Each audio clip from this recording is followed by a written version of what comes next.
قال تعالى: الشيطان يعدكم الفقر ويأمركم بالفحشاء والله يعدكم مغفرة منه وفضلا. وقال تعالى: يا أيها الذين آمنوا عليكم أنفسكم لا يضركم من ضل إذا اهتديتم إلى الله مرجعكم جميعا فينبئكم بما كنتم تعملون. صدق الله العظيم. حضرات علماء کرام اور آپ تمام عزیز بھائیوں اور بزرگوں، آج الحمدللہ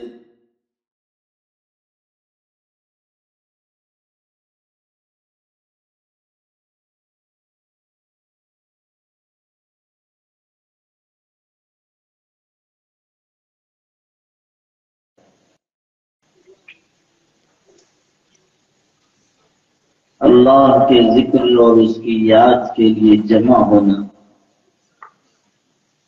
اور اس وقت اللہ تعالی کے ذکر میں مشغول رہنا بڑی نعمت کی بات ہے۔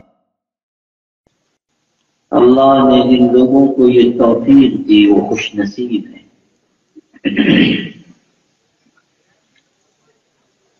اس وقت آپ سے بہت ضروری چند باتیں عرض کرنا چاہتا ہوں،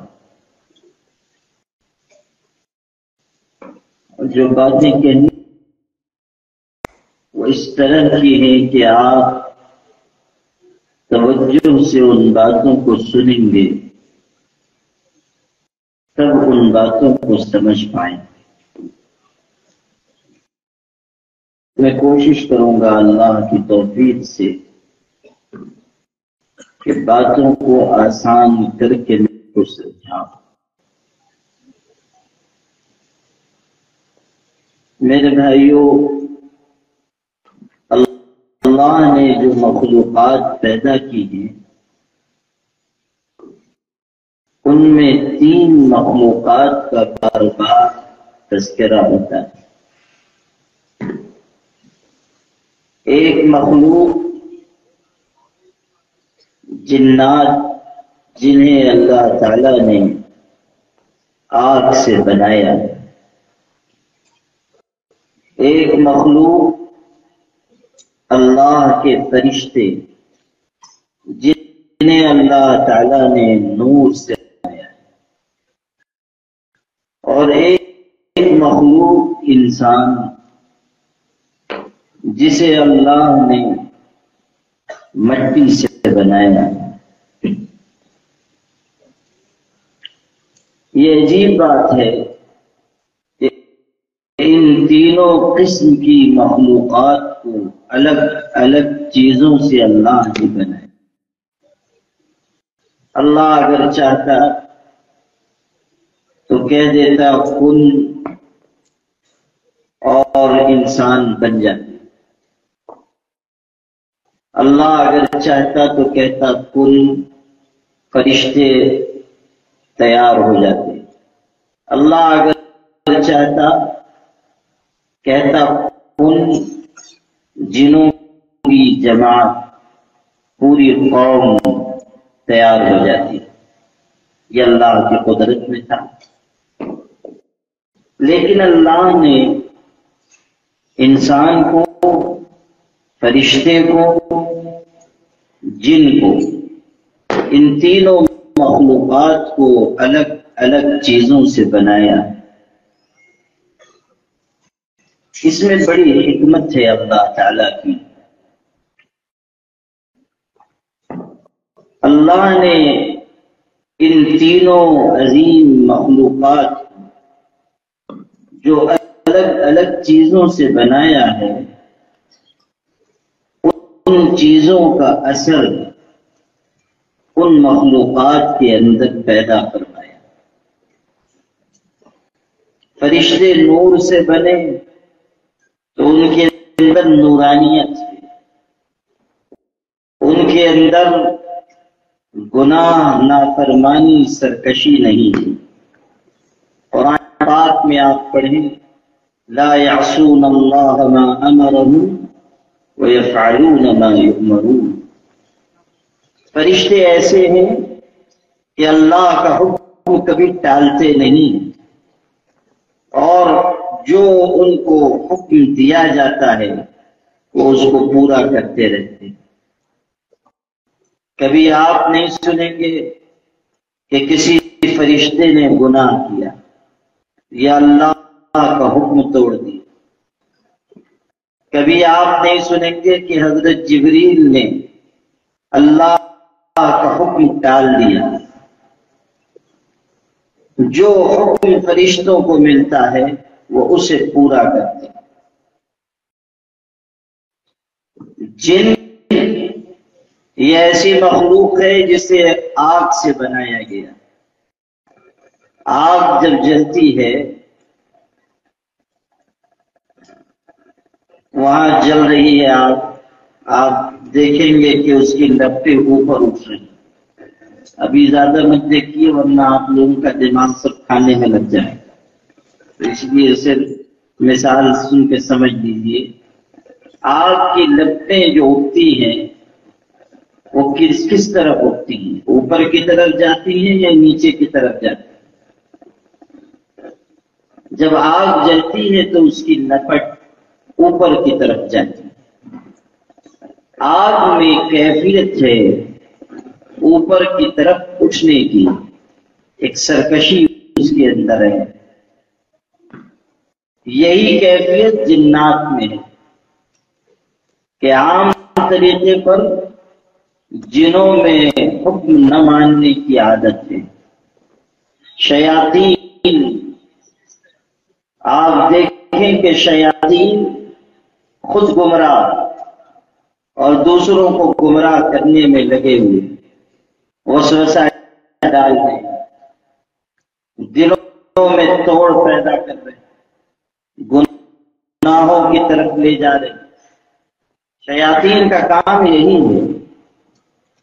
شیطان کے بارے میں قرآن پاک میں آپ پڑھیں، شیطان کا کام ہے برائی کی طرف لے جانا، لوگوں کو دھوکے میں مبتلا کرنا۔ آپ خود قرآن مجید کی آیت میں پڑھیں کہ شیطان یہ خود کہہ رہا ہے کہ میں لوگوں کو آرزوؤں میں لگاؤں گا، لوگوں کو تمناؤں میں الجھاؤں، غلط راستوں کی طرف لے جاؤں گا۔ شیطان اپنے کام میں لگا ہوا ہے اور اس کی ضروریت ہے، اس کے ماننے والے، اس کی نسل اپنے کام میں لگی ہوئی ہے۔ وَلَأُضِلَّنَّهُمْ وَلَأُمَنِّيَنَّهُمْ وَلَآمُرَنَّهُمْ فَلَيُبَتِّكُنَّ آذَانَ الْأَنْعَامِ۔ قرآن مجید میں آپ پڑھیں، شیطان کہہ رہا ہے،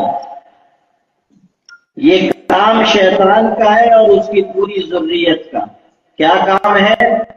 میں لوگوں کو گمراہ کروں، غلط راستوں پر لے جاؤں گا، بے حیائی کے کام کراؤں گا، ان کو بدکاری اور زناکاری کی دعوت دوں گا۔ میں نے شروع میں قرآن کی آیت پڑھی، الشیطان یعدکم الفقر ویأمرکم بالفحشاء، کہ شیطان تم سے وعدہ کرتا ہے فقر و فاقے کا، یعنی ڈراتا ہے تم کہ اگر خرچ کرو گے کنگال ہو جاؤ گے، تمہارے پاس کیا رہ جائے۔ آدمی نے چاہا کہ لاؤ مدرسے میں چندہ دوں، ادھر سے شیطان نے کہا کہاں دے رہے ہو چندہ، یہ تو مدرسے والوں کا دھندا ہے، ان کو چھوڑو، اگر تم ان کو دو گے تو تم خود مفلس ہو جاؤ گے، مت دو۔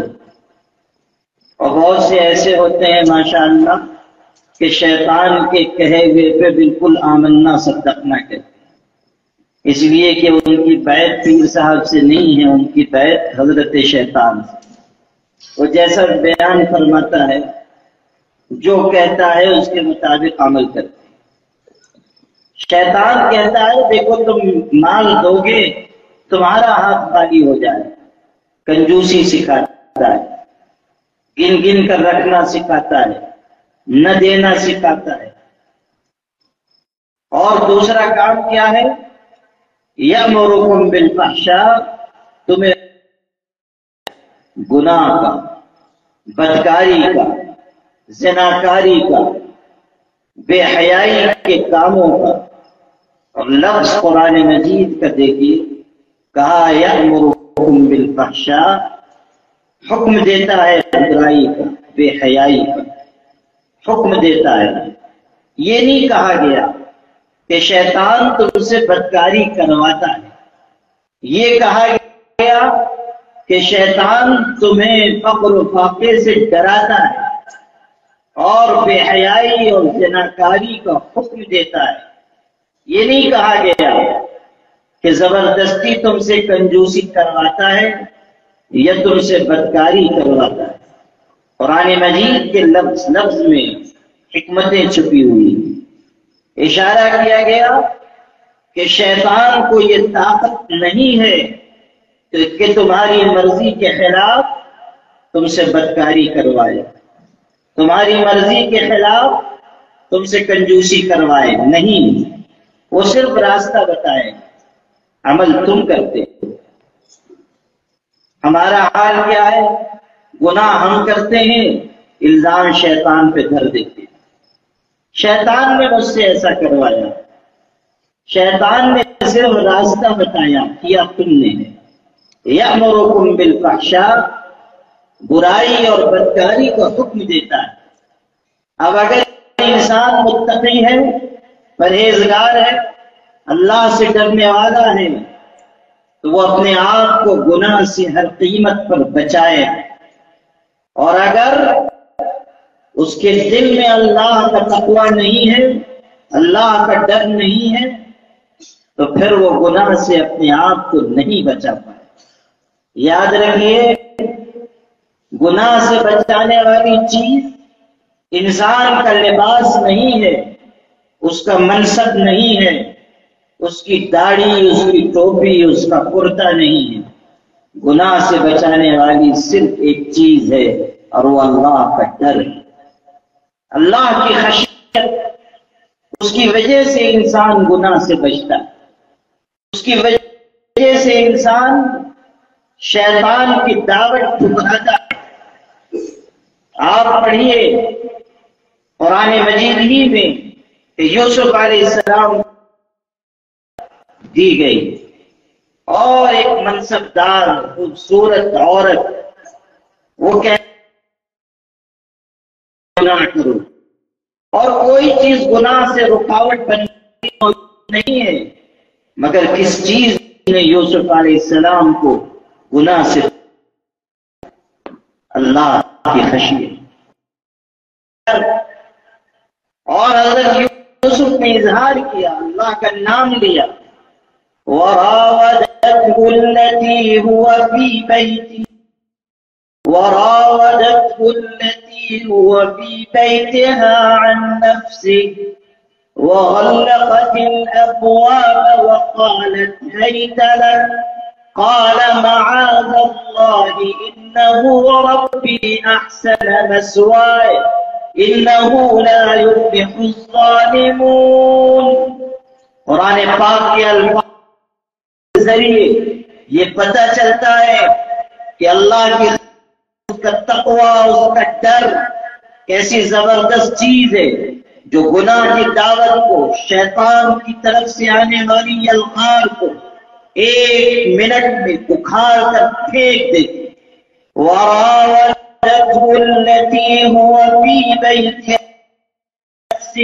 وغلقت الأبواب وقالت هيت لك قال معاذ الله یہ اللہ کا جو نام یوسف علیہ السلام نے اپنی زبان مبارک سے لیا، یہ اللہ کی خشیت کا آئینہ، جس کے ذریعے یہ بتایا گیا کہ اگر انسان کے دل میں اللہ کا ڈر ہے تو پھر وہ ہر قیمت پر اپنے آپ کو گناہ سے بچائے گا، زناکاری سے، بدکاری سے، نافرمانی کے ہر کام سے، خلوت و جلوت میں وہ ڈرے گا کہ میرا اللہ مجھے أَلَمْ يَعْلَمْ بِأَنَّ اللَّهَ يَرَى، انسان اچھی طرح اس بات کو جان لے کہ اللہ اس کو دیکھ رہا ہے، اور سب سے زیادہ فطرت رکھنے والا اللہ ہے۔ اگر تم سرکشی کرو گے، نافرمانی کرو گے، جسارت دکھاؤ گے اور شیطان کو قبول کر لو گے اور شیطان کی دعوت پر لبیک کہو گے تو کہ پھر وہ طاقت والا اللہ یا تو تم کو دنیا میں ذلیل کر دے گا اور یا آخرت میں تم کو جہنم کی آگ کا ایندھن بنا دے گا۔ واضح کر دیا ہے اللہ تعالیٰ کے ہاں ایک کسوٹی ہے، اور وہ کسوٹی یہ ہے کہ جو اچھا عمل کرے گا وہ عزت پائے گا، اور جو شیطان پائے گا اللہ تعالیٰ ایسے شخص کو اپنی نگاہ سے گرا دے گا۔ یوسف علیہ السلام نے گناہ کی دعوت کو ٹھکرایا اور کہا معاذ اللہ انہ ربی احسن مثواي انہ لا یفلح الظالمون، کہ اللہ کی پناہ کہ میں زناکاری کروں، بدکاری کروں، گناہ کی، مجھ سے یہ نہیں ہو سکتا، میں اس راستے پر نہیں جا سکتا، اس لیے کہ یہ راستہ بے حیائی کا اور یہ راستہ ناکامی کا۔ ایک جملہ تھا انہو لا یفلح الظالمون، ظلم کرنے والے کامیاب نہیں ہوں گے، مطلب یہ ہے کہ جو بدکاری کرے گا وہ ظالم ہے، اور ظالم کبھی کامیاب نہیں ہوگا۔ اللہ تعالیٰ بدکاری کرنے والے کو سزا دے دنیا میں بھی اور آخرت میں۔ حدیث پاک میں ابن الجوزی رحمۃ اللہ علیہ نے اپنی کتاب ذم الہوی میں نقل فرمایا ایاکم والزنا فإن فی الزنا 6 خصال، بدکاری سے بچو، بے حیائی سے بچو، زناکاری سے بچو، اس لیے کہ اس میں 6 قسم کی سزائیں، بدکاری پر 6 قسم کی سزائیں، زناکاری پر 6 قسم کی اللہ تعالیٰ کی طرف سے عقوبت ہے۔ پہلی چیز 3 دنیا میں، ثلاث فی الدنیا اور ثلاث فی الآخرہ، 3 سزائیں دنیا میں اور 3 سزائیں آخرت میں۔ دنیا کی سزا یہ ہے ذهاب نور الوجه وانقطاع، انسان کے چہرے کا نور چلا جائے اور انسان کی روزی، اس کا رزق روک دیا جائے، اس کی روزی میں اللہ تعالیٰ رکاوٹ ڈال دے، اور تیسری چیز بیان فرمائی کہ اس کا جسم جلد بھول کر ناکارہ ہو جائے، اس کے جسم کے اعضاء کمزور ہو جائے۔ یہ 3 سزائیں دنیا کی ہیں، اور آخرت میں 3 سزائیں ہوں گی۔ آخرت میں ارشاد ہوا غضب الرب وسوء الحساب والخلود فی النار الا ان یشاء اللہ، اللہ تعالیٰ غضبناک ہو، آخرت میں اللہ غصہ ہوگا اور لے گا اور جہنم میں ڈال دے گا بہت لمبی مدت تک کے لیے، بہت لمبے زمانے تک کے جہنم کی آگ میں ڈال دیا جائے گا۔ اللہ کا غصہ، حساب کی سختی اور جہنم میں بہت زمانے تک رہنا، یہ 3 سزائیں آخرت میں یہ سزائیں ہوں گی۔ حضور نبی کریم صلی اللہ علیہ وسلم نے ارشاد فرمایا کہ میری امت کے اعمال میرے سامنے پیش کیے جاتے ہیں اور میں نے دیکھا کہ سب سے زیادہ اللہ کا غصہ زناکاروں پر بھڑکتا ہے، زنا کرنے والوں کو سب سے زیادہ اللہ کا غصہ بھڑکتا ہے۔ جب آپ معراج میں تشریف لے گئے تو آپ نے دیکھا کہ ایک تنور ہے، آگ کا ایک تنور ہے جس میں آگ جلائی جاتی ہے، اور وہ ایسا ہے کہ نچلا حصہ اس کا بہت کشادہ ہے اور اوپر اس کا منہ، اس کا دہانہ بہت تنگ ہے، اور اس آگ کے تنور میں ننگے مرد اور ننگی عورتیں بھری ہوئی ہیں۔ آگ بھڑک رہی ہے، جب آگ نیچے سے بھڑکتی ہے تو وہ چیختے چلاتے اوپر کی طرف آتے، لیکن منہ تنگ ہے، باہر نہیں نکل پاتے، اس لیے گر جاتے ہیں، اور پھر نیچے سے آگ ابلتی ہے اور اوپر تک آتے ہیں اور پھر گر جاتے ہیں۔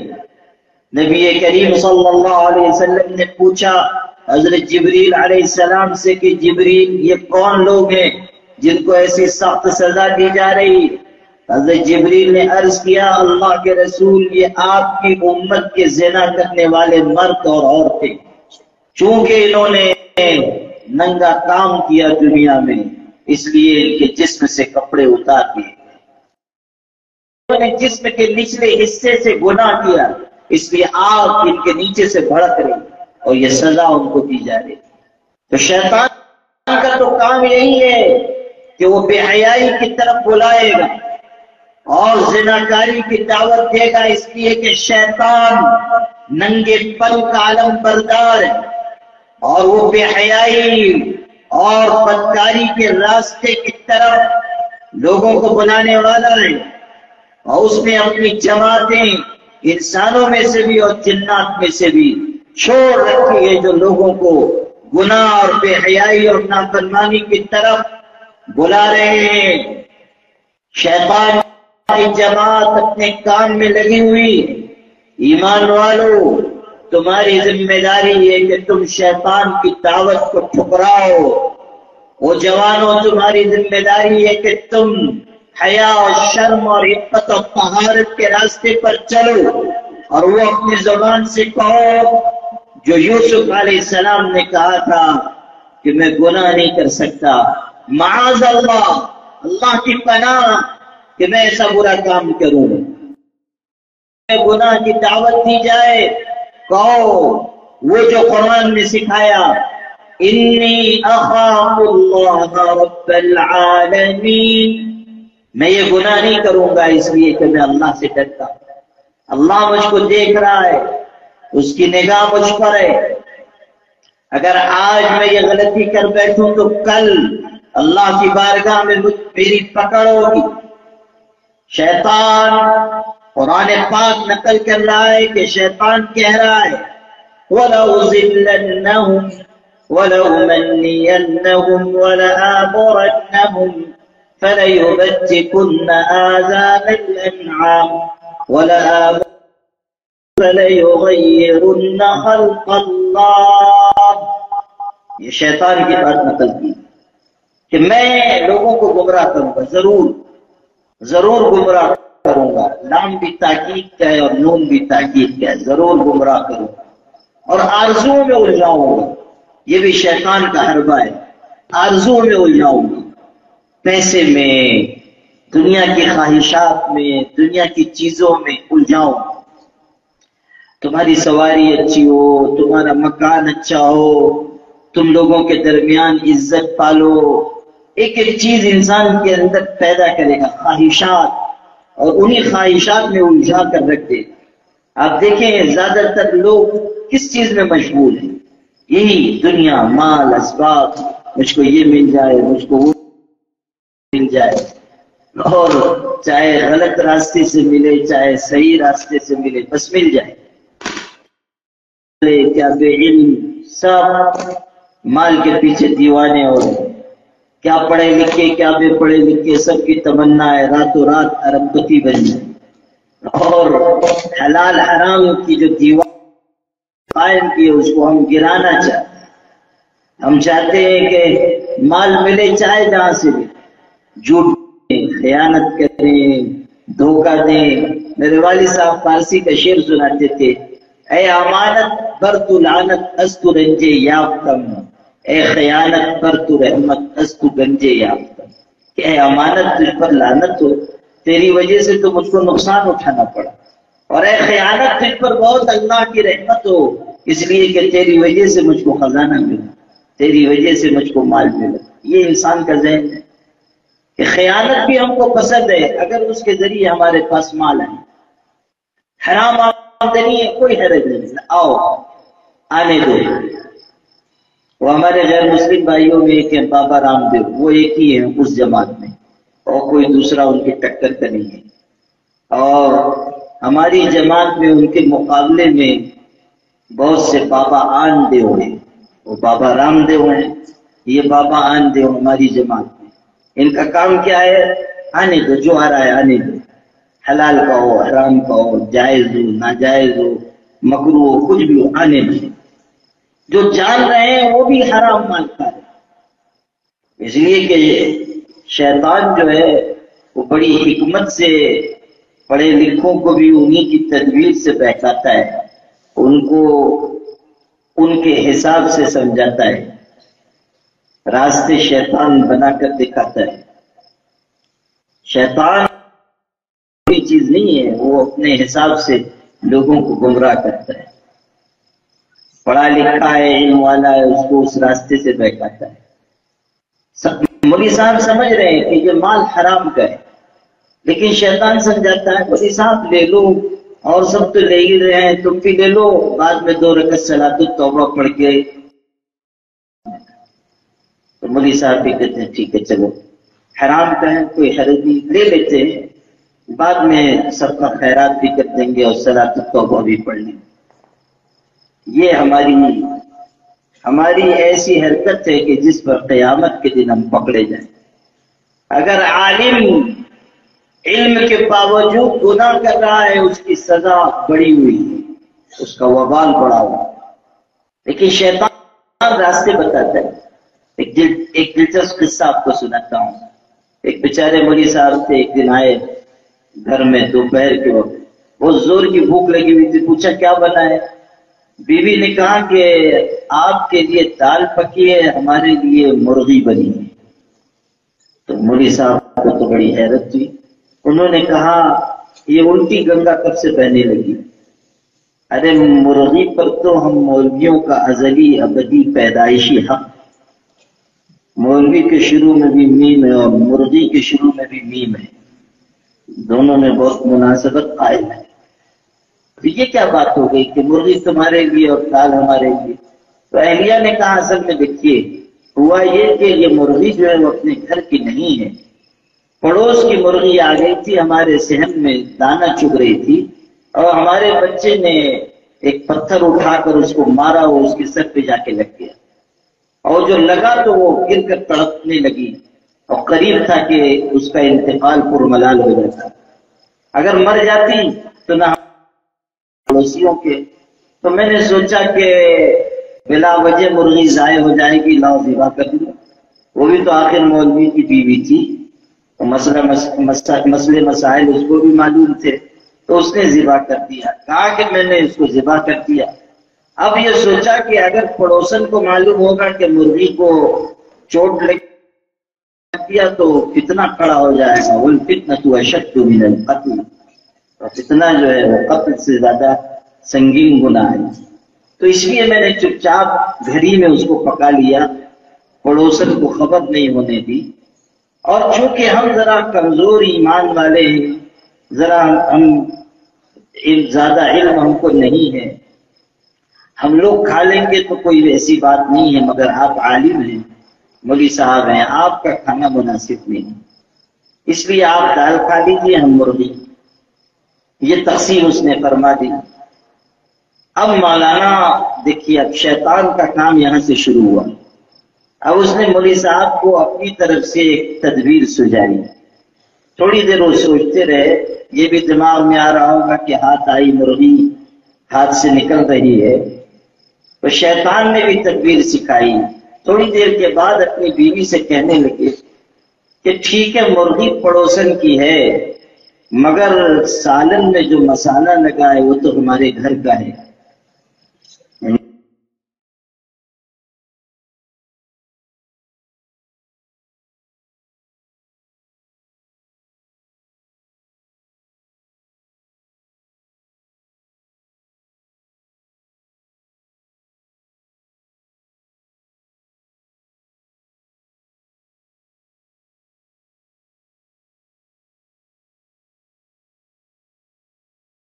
پلیٹ میں شوربہ ڈالنے لگی۔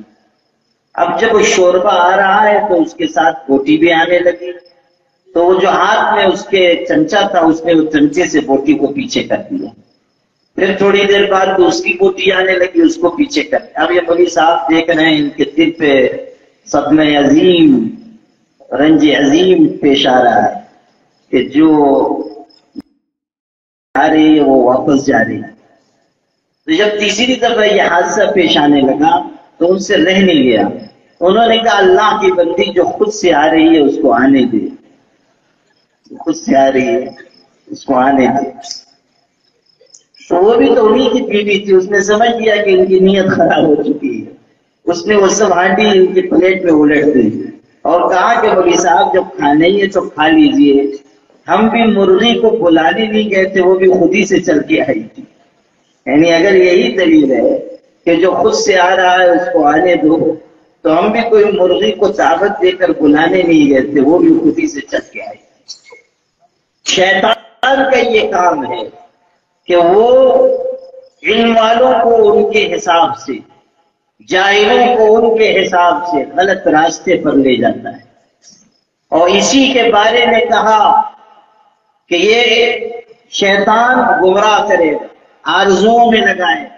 اور ایک اور بات کہ شیطان حکم دے گا کہ تم اللہ کی مخلوق کو تبدیل کرتا، وَلَآمُرَنَّهُمْ فَلَيُغَيِّرُنَّ خَلْقَ اللَّهِ، اللہ کی تخلیق کو بدل ڈالتا ہے، شیطان یہ حکم دے گا۔ یہ بھی احسان ہے شیطان۔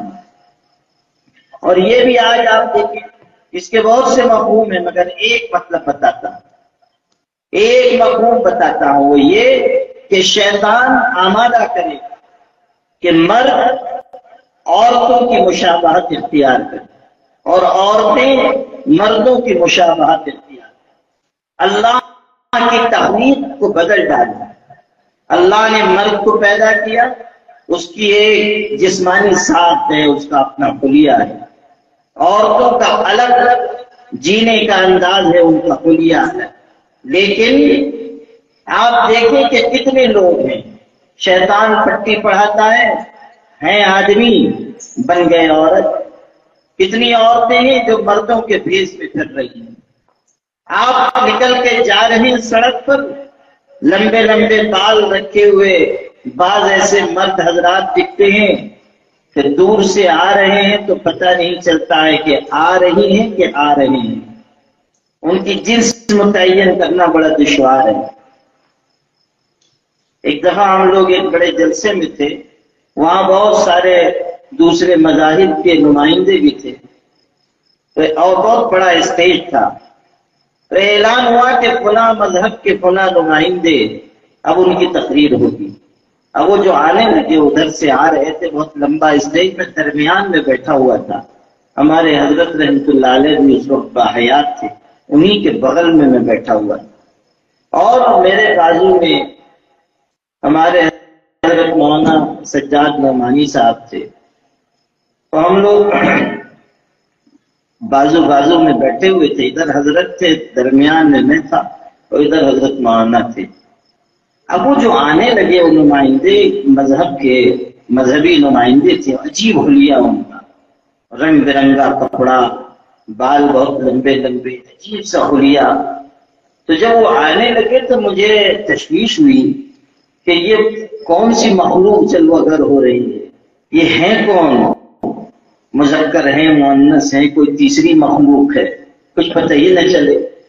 تو وہ جو بازو میں حضرت مولانا بیٹھے ہوئے تھے تو میں نے جھک کے، چونکہ بے تکلفی ہے تو میں نے ان سے جھک کے کہا کہ مولانا جنس متعین کیجیے۔ میں نے ان سے کہا کہ جنس متعین کیجیے، یعنی یہ ہے کون، مذکر ہے مؤنث ہے؟ تو میں نے کہا جنس متعین کیجیے۔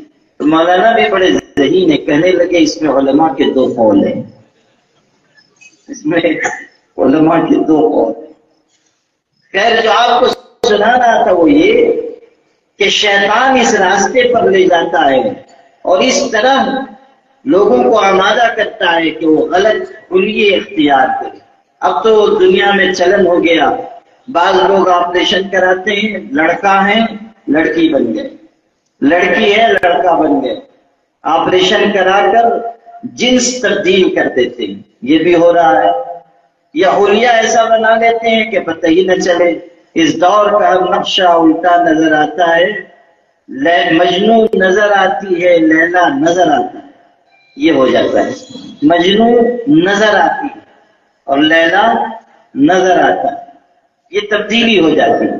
یہ کام ہے شیطان، جو آپ کو سمجھانا ہے وہ سمجھیے کہ شیطان اور اس کی پوری ذریت، ان کا کام ہے سرکشی، بغاوت، گناہ کی دعوت۔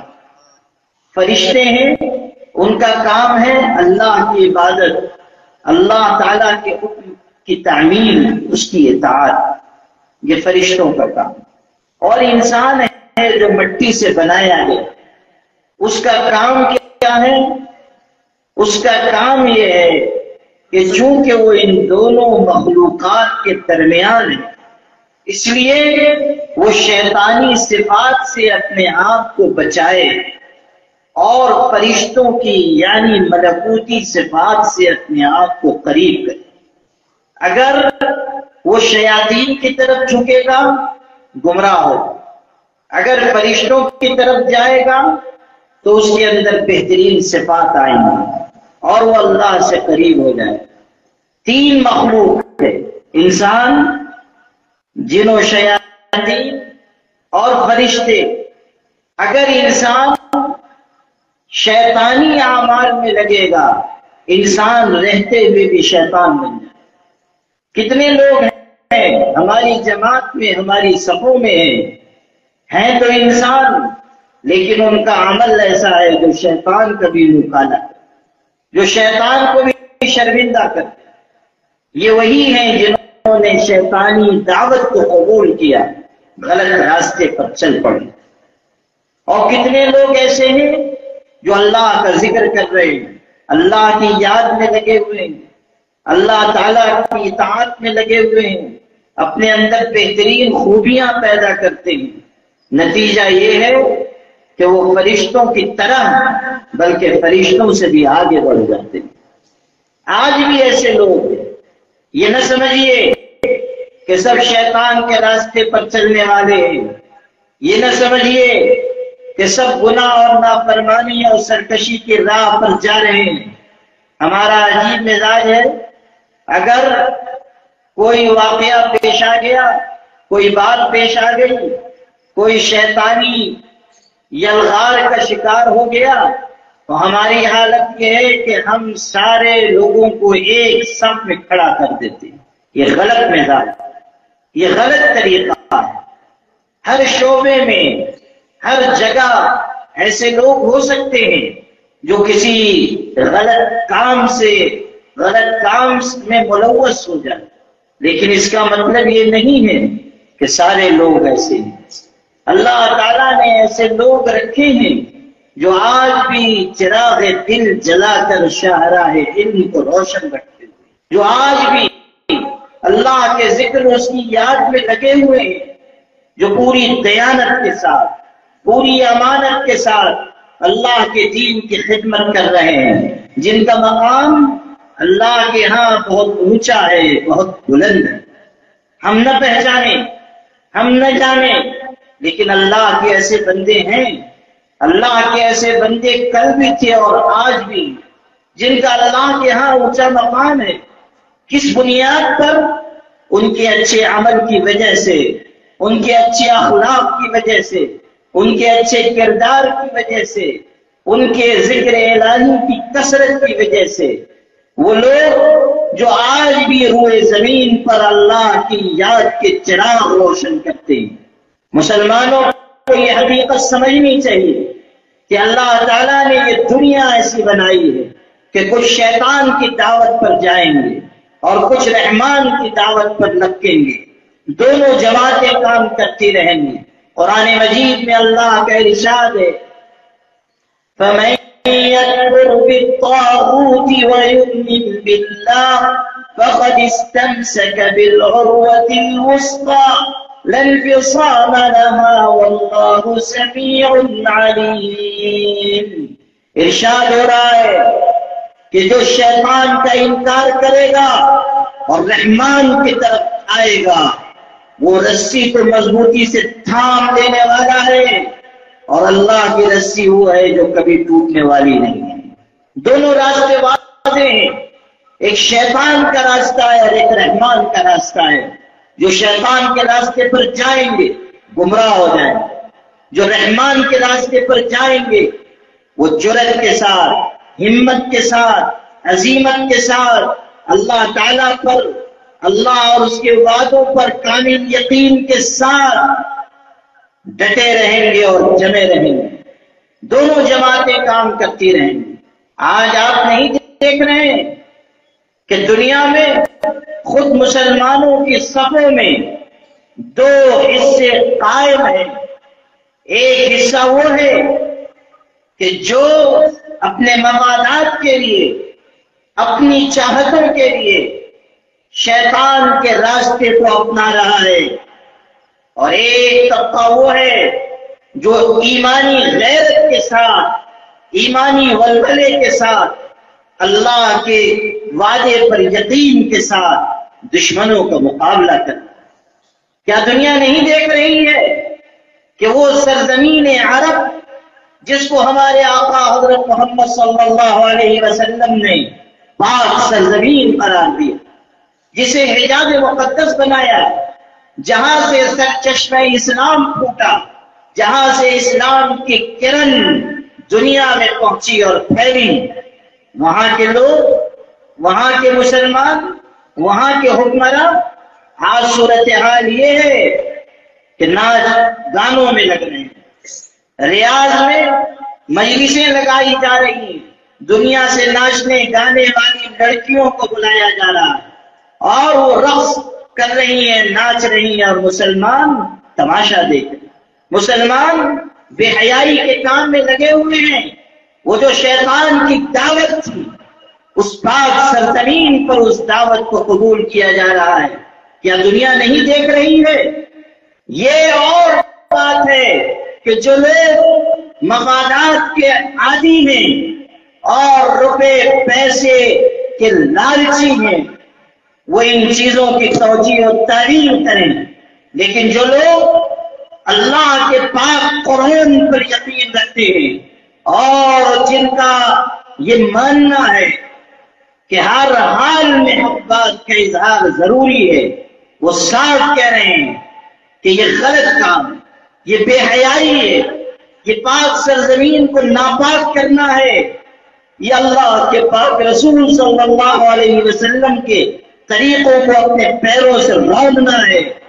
وہ قوم کبھی سرزمین پر سر اٹھا کر نہیں جی سکتی جو بے حیائی، بے شرمی اور ناچ گانے کی عادی ہو جائے، جو غلط راہوں پر چلی جائے، جن جوانوں کو عیاشی کی لت پڑ جائے گی، وہ جوان کبھی اپنی قوم کو آگے بڑھانے کے جذبے کے ساتھ میدان میں نہیں کھڑے ہو سکتے، چاہے وہ عرب کے ہوں، چاہے وہ عجم کے ہوں، چاہے وہ پڑھے لکھے ہوں، چاہے وہ بے پڑھے لکھے ہوں۔ میزان ایک ہے، کسوٹی ایک ہے کہ جو بے حیائی سے بچیں گے، جو نافرمانی اور سرکشی سے بچیں گے، وہی اپنی قوم کو آگے بڑھانے کے لیے عزم تازہ کے ساتھ، حوصلے کے ساتھ کام کر سکیں گے۔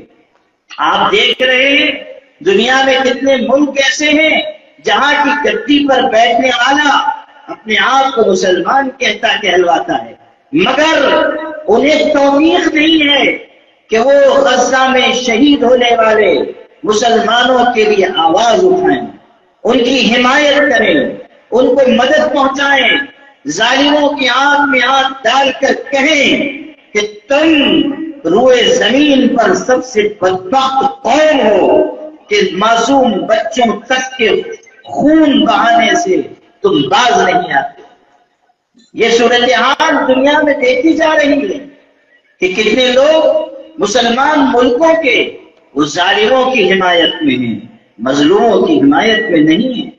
کتنے ملک مسلمانوں کے ایسے ہیں کہ جہاں کی عوام آواز لگا رہی ہے کہ جو کچھ ظلم ہو رہا ہے وہ نہایت دردناک ہے، ہر قیمت پر اسے روکنا چاہیے۔ مسلمانوں کو جانے دیجیے، امریکہ میں، انگلینڈ میں، برطانیہ میں، یورپ کے دوسرے ملکوں میں لاکھوں لوگ سڑکوں پر اترے ہوئے ہیں، وہ جو مسلمان بھی نہیں۔ وہ کہہ رہے ہیں کہ فلسطین میں جو ظلم و بربریت ہے وہ کسی بھی طور پر قابل قبول نہیں ہے۔ اپنی حکومتوں سے کہہ رہے ہیں کہ تم مجرم ہو جو ظالموں کا ساتھ دے رہے ہیں۔ یہ غیر مسلم ہے۔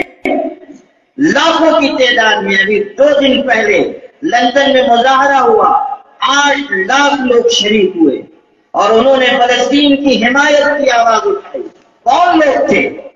کافر، مشرک، وہ لوگ جن کے بارے میں ہم کہتے ہیں کہ یہ مسلمان نہیں ہے، لیکن انہوں نے ظلم کو ظلم کہا، جبر کو جبر کہا، ظالموں کو ظالم کہا، مظلوموں کی حمایت کی آواز بلند کی، حکومت سے کہا کہ تم ظالموں کی پشت پناہی کر کے اپنے آپ کو بھی ظالموں کی صف میں نہ کھڑا کرو۔ لیکن افسوس کہ مسلمانوں میں یہ غیرت نہیں جاگ رہی۔ کتنے علاقے ایسے ہیں جہاں کے مسلمان عافیت گاہوں میں ہیں، اور معاف کیجیے گا آپ سے بھی میں کہتا ہوں کہ ہم اور آپ کتنا درد محسوس کر رہے ہیں فلسطین کے لوگوں کا۔ کہا جا رہا ہے اسرائیلی مصنوعات کا بائیکاٹ کیجیے، ہم میں سے کتنے ہیں جو بائیکاٹ کرتے ہیں؟ کتنے دکاندار ہیں جو اسرائیلی مصنوعات بیچنے خریدنے سے باز آ رہے ہیں؟ ہمارے گھروں میں اس کا اہتمام ہو رہا ہے؟ ہمارے معاشرے میں اس پر کوئی نگاہ ہے؟ سوشل میڈیا پر ہم پڑھ لے رہے ہیں، گزر جا رہے ہیں، ہمارے مشاغل میں کوئی فرق نہیں، ہماری چاہتوں میں کوئی تبدیلی نہیں، ہمارے جینے کے انداز میں کوئی فرق نہیں۔ یہ اصلی ہمدردی نہیں ہے، یہ دینی حمیت اور ایمانی غیرت نہیں۔ ہمیں سوچنا ہوگا ہم کہاں کھڑے ہوئے۔ ایک طرف دنیا میں مسلمانوں کا یہ طبقہ ہے جو اس نازک وقت پر بھی دوسری راہ پر چلا گیا، اور دوسری طرف وہ لوگ ہیں جو آج ایمانی غیرت کا ساری دنیا کے سامنے مظاہرہ کر رہے ہیں۔ آپ دیکھ رہے ہیں کہ انہوں نے اپنی ایمانی قوت کو دنیا سے کس طرح تسلیم کروایا۔ ہزاروں لوگ شہید ہو گئے، لاکھوں لوگ بے گھر ہو گئے، مکانات ان کے گرا دیے گئے، ہاسپٹل پر بمباری ہو گئی، کیمپوں پر بمباری ہو گئی۔ وہ اپنے معصوم بچوں کی لاشیں اٹھاتے اٹھاتے تھک رہے ہیں، لیکن کیا ان کا ایمانی جذبہ سرد ہوا؟ آج بھی وہ پوری طاقت سے دنیا کے ظالموں کو یہ کہہ رہے ہیں کہ تم ہمارے جسموں کو مار سکتے ہو، ہمارے جذبے کو ختم نہیں کر سکتے۔ آج بھی وہ کہہ رہے ہیں کہ ہماری جان، ہمارا مال، ہماری عزتیں سب اللہ کے دین کے لیے قربان۔ آپ دیکھیے کہ کیسے ایمانی جذبے ان کے سامنے آ رہے ہیں۔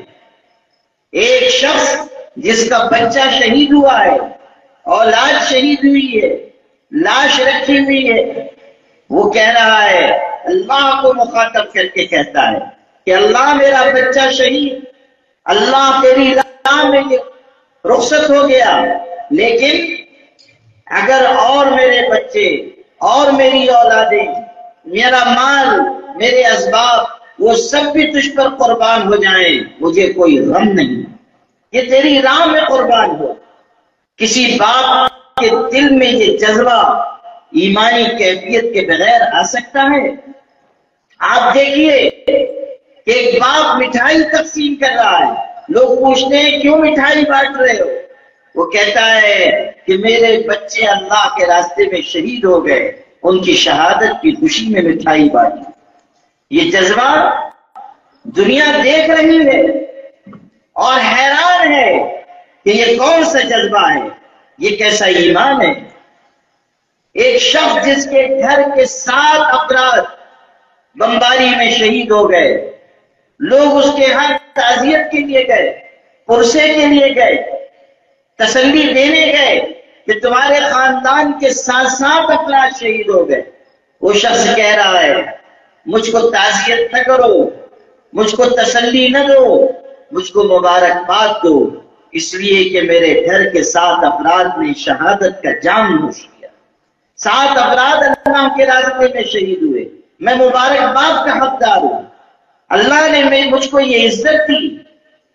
یہ جذبہ ایمانی، یہ ہے وہ چیز کہ جس کی وجہ سے دنیا خوفزدہ ہے۔ یہ نہ سمجھیے یہ کوئی علاقائی لڑائی لڑی جا رہی ہے، اسرائیل اور فلسطین کا مسئلہ ہے، نہیں، یہ ایمان و کفر کے درمیان لڑا جانے والا معرکہ ہے، ایمان و کفر کے درمیان کی لڑائی ہے، اور دنیا اسی جذبے سے خوفزدہ ہے۔ آپ نہیں دیکھ رہے کہ ایک نوعمر بچہ بمباری میں زخمی ہو رہا ہے اور اس کو ہاسپٹل منتقل کیا جاتا ہے، اور ڈاکٹر کہتا ہے کہ تمہارا پیر کاٹنا پڑے گا، ہمارے پاس سن کرنے کا انجیکشن نہیں ہے، دوائیں ختم ہو گئی ہیں، اور پیر کاٹنا ضروری ہے ورنہ زہر جسم میں پھیل جائے گا۔ تو نوعمر جوان کیا کہتا ہے؟ ہمارے جوان سنیں کہ اس کا جذبہ کیا ہے۔ اس نے کہا ڈاکٹر صاحب آپ شوق سے پیر کاٹ دیجئے، میں قرآن مجید کی تلاوت کرتا ہوں، تلاوت میں ذہن لگ جائے گا تو مجھے پیر کے کٹنے کی تکلیف کا احساس نہیں ہوگا۔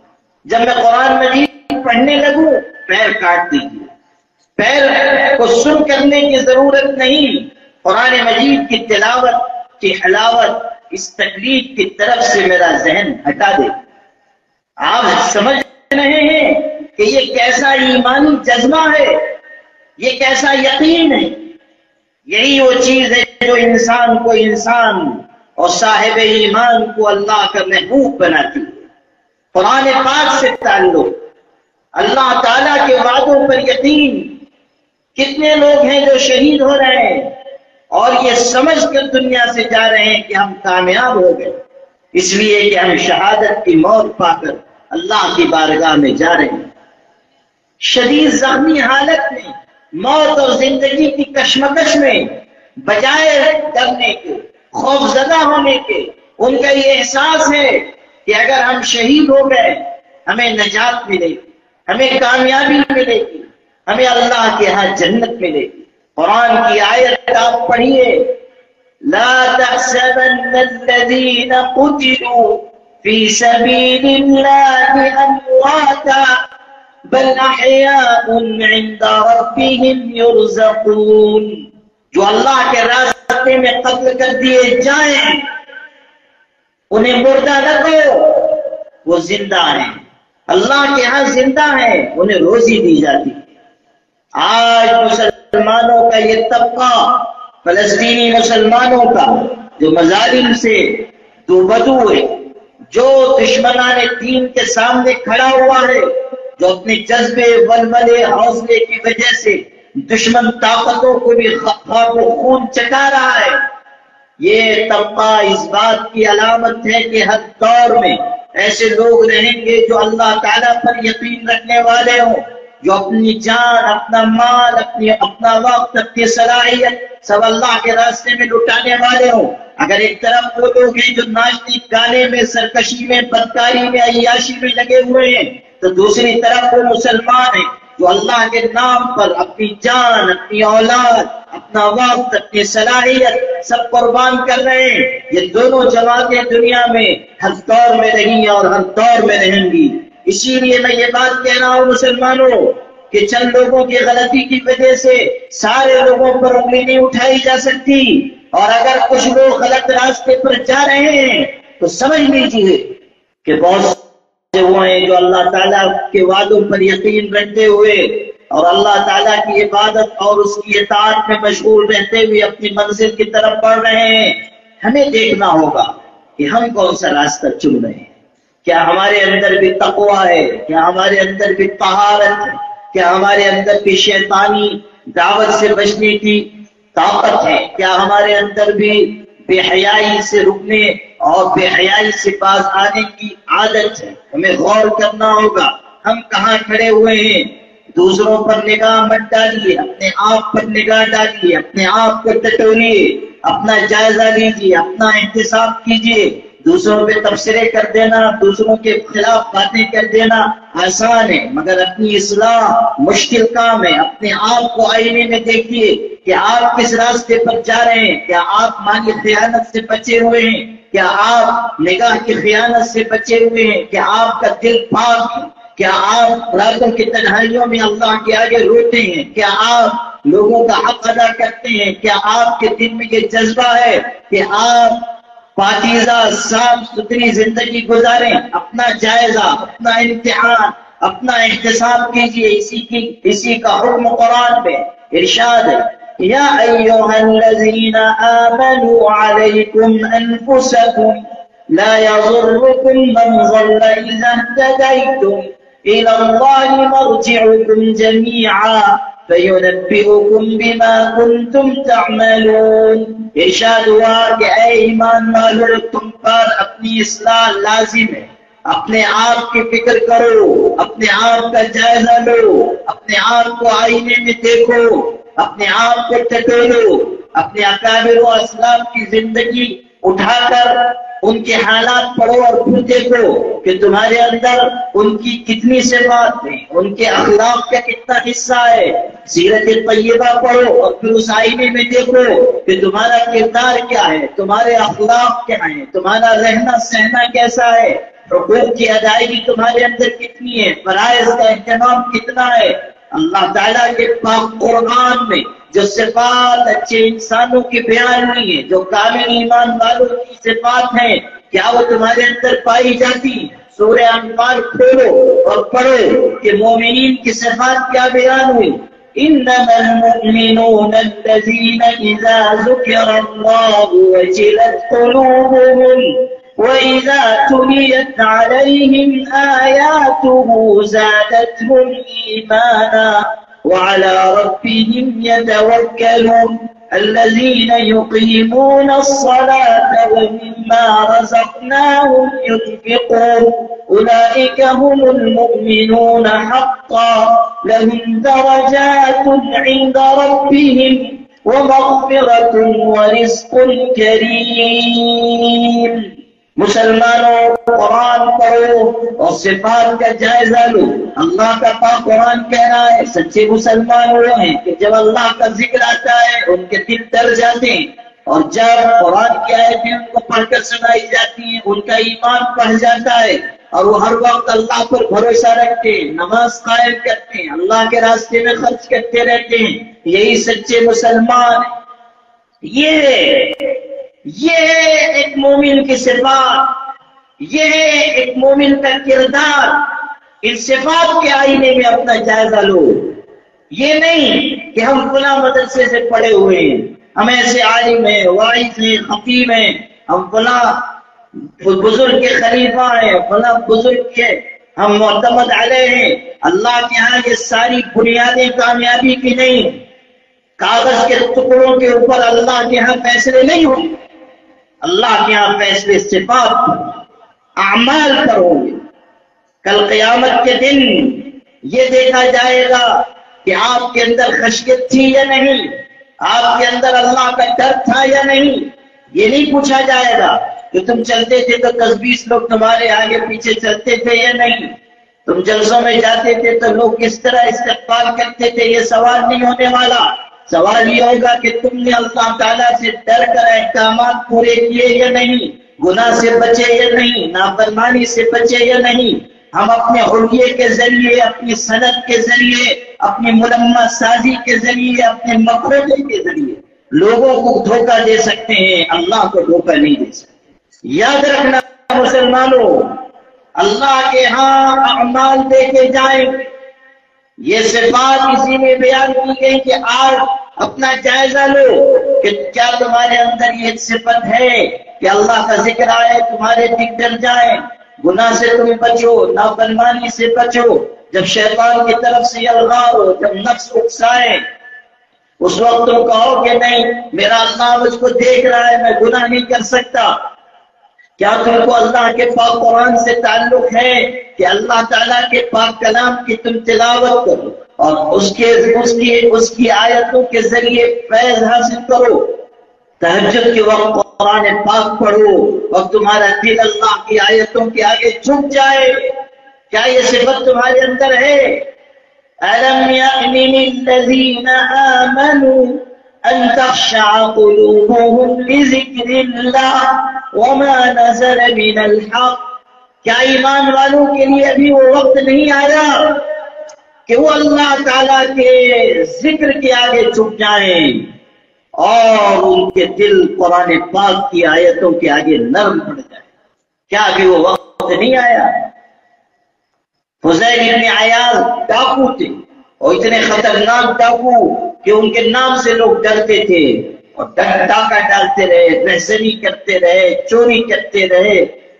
ایک رات کو ڈاکہ ڈالنے کے لیے آئے تھے اور آدھی رات کے وقت بستی میں داخل ہوئے، اپنے ساتھیوں سے کہا یہیں ٹھہرو، میں دیکھ کر آتا ہوں کوئی مکان چن کر آتا ہوں جہاں ڈاکہ ڈالا جائے۔ بستی میں داخل ہوئے، دبے قدموں چل رہے ہیں، گلیوں سے گزر رہے ہیں، گھروں کو دیکھ رہے ہیں کہاں ڈاکہ ڈالا جائے۔ ایک گلی سے چپکے گزر رہے تھے، آدھی رات کا وقت ہے، دیوار کے پاس سے جا رہے ہیں، گلی میں سے گزر رہے ہیں، اچانک ایک آواز نے ان کے قدم روک لی۔ وہ آواز قرآن پاک کی تلاوت کی آواز تھی۔ آدھی رات کو گھر کے اندر کوئی خاتون اللہ کا قرآن پڑھ رہی تھی، کوئی باطہارت باعفت خاتون اللہ سے ڈرنے والی رات کی اس تاریکی میں اپنے پروردگار کا کلام بڑے سوز دل کے ساتھ پڑھ رہی ہے، تلاوت کر رہی ہے، اور اللہ کی کوئی نیک بندی رہی ہوگی کہ اس کی تلاوت کی آواز میں کشش تھی جس نے ان کے قدم روک لیے۔ اور یہ ڈاکو کان لگا کر قرآن پاک کی تلاوت کی آواز سن رہا ہے اور قرآن اثر کرتا جا رہا ہے اور دل نرم پڑ رہا ہے، یہاں تک کہ پڑھنے والے اس خاتون نے قرآن کی یہی آیت پڑھی جو ابھی میں نے تلاوت کی، جس میں اللہ کا ارشاد ہے أَلَمْ يَأْنِ لِلَّذِينَ آمَنُوا أَن تَخْشَعَ قُلُوبُهُمْ لِذِكْرِ اللَّهِ وَمَا نَزَلَ مِنَ الْحَقِّ، کیا بھی وقت نہیں آیا کہ ایمان والوں کے دل اللہ کی یاد کے آگے اور قرآن کے آگے جھک جائیں؟ بس یہ آیت سنی اور تڑپ گئے اور ایک چیخ ان کے منہ سے نکلی اور روتے ہوئے پلٹے اور کہتے جاتے تھے الآن اللہ وقت آ چکا کہ ایک گنہگار بندہ تیرے آگے جھک جائے، ایک شرمسار انسان تجھ سے توبہ کر لے۔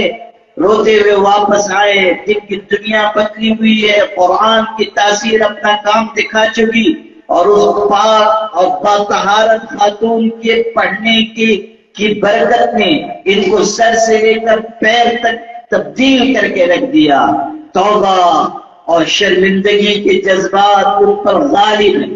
ساتھیوں کے پاس آئے اور کہا کہ اب میں تمہارے کام کا نہیں رہا، اب مجھے اللہ سے معافی مانگنی ہے، زندگی کی تلافی کرنی ہے، طاعت اور عبادت میں لگنا ہے، جاؤ تمہارا راستہ الگ، میرا راستہ الگ۔ ان ڈاکوؤں سے جب تقوی و طہارت کی کچھ باتیں انہوں نے کہی اور دل سے وہ باتیں نکل رہی تھی، وہ ڈاکو بھی اتنے متاثر ہوئے کہ ان کے قدموں پر جھک گئے اور کہا کہ اگر آپ توبہ کر رہے ہیں تو ہم بھی توبہ کریں گے۔ جس طرح آپ ڈکیتی کے زمانے میں ہمارے سردار تھے، طاعت اور عبادت کے دور میں بھی آپ ہمارے سردار ہو، اور پوری جماعت تائب ہو۔ اور پھر حضرت فضیل ابن عیاض محنت کرتے کرتے اس درجے تک پہنچے کہ اپنے زمانے کے اولیاء کے امام بنے، اپنے زمانے کے اولیاء کے سردار بنے، اور آج اولیاء کا کوئی تذکرہ ان کے نام کے بغیر مکمل نہیں ہوتا ہے۔ آپ غور کیجئے کہ اللہ کے پاک کلام کی تاثیر کیا ہے، اور پھر اس پر غور کیجئے کہ ہم قرآن کتنا پڑھتے ہیں۔ ہماری تنہائیاں قرآن کے ساتھ گزر رہی ہیں یا موبائل کے ساتھ گزر رہی ہیں؟ ہماری تنہائیاں معصیت کے ساتھ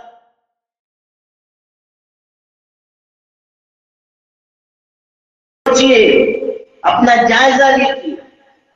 میرے بھائیوں، اس وقت اتنی سنگین صورتحال دنیا میں ہے لیکن میں آپ سے عرض کروں کہ ہمارے اندر کوئی واضح تبدیلی نہیں نظر آ رہی. ہم سچی ہمدردی کرنے تک کے لیے تیار نہیں. ایک طرف حالت یہ ہے کہ ہمارے بھائی مارے جا رہے ہیں، بہنیں ماری جا رہی ہیں. ابھی قریب میں ایک عالم UK کے تشریف لائے ہوئے تھے، انہوں نے بتایا کہ وہاں صورتحال فلسطین میں یہ ہے، غزہ میں، کہ وہاں کے مختلف خاندانوں کے لوگ اپنے کسی ایک بچے کو لے جا کر دوسرے علاقے کے کسی خاندان کے پاس رکھ رہے ہیں، اور وہاں کا ایک بچہ اپنے پاس لے کر آ رہے ہیں، صرف اس لیے کہ اگر بمباری ہو اور ہم سب شہید ہو جائیں تو کم سے کم ہمارے خاندان کا ایک بچہ زندہ رہے، ایک بچہ ہماری نسل کا باقی رہے. کتنے لوگ شہید ہو گئے، کتنے اپنے زخمیوں کے علاج کے لیے پریشان ہیں. دوا روک دی گئی، غذا روک دی گئی، کھانا روک دیا گیا، پانی روک دی گئی، پانی روک دیا گیا، بجلی روک دی گئی. چھوٹے چھوٹے معصوم بچے قطار میں لگ کر دو گھونٹ پانی کے لیے تڑپ رہے ہیں. صورتحال یہ کہ اس ٹھنڈک کے موسم میں وہاں کے بچے بچیاں جو یتیم ہو گئے، کھلے آسمان کی چھت کے نیچے پڑے ہوئے ہیں، کوئی پرسان حال نہیں، کوئی دیکھنے والا نہیں. دو چھوٹی چھوٹی یتیم بچیوں کا ویڈیو آیا ہوا ہے. اگر آپ کے دل میں تھوڑا بھی درد ہوگا تو آپ اس کو دیکھ کر اپنے آنسو پر قابو نہیں رکھ پائیں گے. وہ بچیاں عربی میں کہہ رہی ہیں کہ کئی راتیں گزر گئی، ہم کھلے آسمان کے نیچے ٹھنڈک میں سو رہی ہیں، کوئی گرم چادر ہمارے پاس نہیں ہے، کوئی گرم کپڑا ہمارے پاس نہیں ہے. چھوٹی چھوٹی معصوم خوبصورت سی بچیاں ہیں، اور پھر کہتے کہتے رو پڑی. اور ان میں سے ایک بچی نے ایسا جملہ کہا جو دل کو چیر دینے والا ہے. وہ کہہ رہی ہے کہ آج اگر ہمارے ابو زندہ ہوتے تو ہم کو یہ دن نہ دیکھنا پڑتا، آج اگر ہمارے والد کا سایہ ہوتا تو ہم کو یہ دن نہ دیکھنا پڑتا، آج ہم اس تکلیف اور کرب سے نہ گزرتے. کیا آپ کبھی رات کی تنہائیوں میں بے چینی محسوس کرتے ہیں کہ اس وقت لاکھوں لاکھ ہمارے مسلمان بھائی تکلیف اور رنج اور صدمے اور شدت اور کرب کے مرحلے سے گزر رہے ہیں؟ آپ دیکھیے کہ ان کے دلوں پر کیسا صدمہ گزر رہا ہے، اور کس طرح وہ مسلمانوں کی لاپرواہی کی وجہ سے اپنے آپ کو بے سہارا محسوس کر رہے ہیں. ایک بوڑھا شخص، اس کا بھی ویڈیو آیا ہوا ہے، بوڑھا ہے، اس کے پوتے پوتیاں گھر کے افراد شہید ہوئے ہیں، شہیدوں کی قطاریں لگی ہوئی ہیں، اور وہ وہاں پر کھڑا ہوا ہے اور ان شہیدوں کو خطاب کر کے کہتا ہے، عربی میں کہہ رہا ہے، اپنے گھر کے شہیدوں سے، اپنے پڑوس کے شہید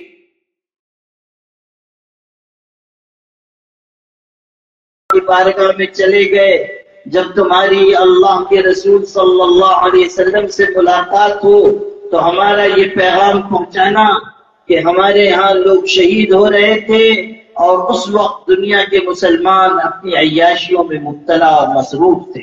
جا کر اللہ کے رسول کو یہ پیغام پہنچاؤ کہ دشمنوں نے ہمیں ٹکڑے ٹکڑے کر دیا، اور دنیا کے دوسرے علاقوں کے مسلمان اپنی مشغولیت میں، اپنے کاموں میں لگے ہوئے ہیں. جا کر کہو بلغوا رسول اللہ، وہ کہہ رہا ہے اللہ کے رسول کو یہ پیغام پہنچاؤ کہ اس وقت ہم شدید رنج اور صدمے کی کیفیت سے گزر رہے ہیں اور کوئی ہمارا پرسان حال نہیں. میرے بھائیوں، اللہ کے رسول صلی اللہ علیہ وسلم کی بارگاہ میں فریاد پہنچا رہا ہے. آپ غور کیجئے کہ یہ ہمارے اور آپ کے لیے کیسا درد کا مقام ہے. اور اس وقت حضور کی امت پر جو حالت ہے اور جس تکلیف اور کرب سے وہاں کے لوگ گزر رہے ہیں، کیا ہمارا یہ فرض نہیں بنتا تھا کہ ہم بھی ان کے ساتھ اظہار ہمدردی کریں؟ کبھی دل پہ ہاتھ رکھ کے سوچئے کہ کل قیامت کے دن چھوٹے چھوٹے معصوم بچے بچیاں اللہ کی بارگاہ میں فریادی بن کر کھڑے ہوں اور وہ کہیں گے کہ جس وقت ہمارے جسموں کو ٹکڑے ٹکڑے کیا گیا، اسی وقت یہ دوسرے علاقوں کے مسلمان کرکٹ کا میچ دیکھنے میں، ناچ گانوں میں، موبائل پر فلمیں دیکھنے میں مشغول تھے۔ اللہ ہمیں ان سے انصاف دلائے۔ میرے بھائیوں، یہ ہمیں محسوس کرنا چاہیے، تھوڑی ایمانی رمق اپنے اندر پیدا کیجیے۔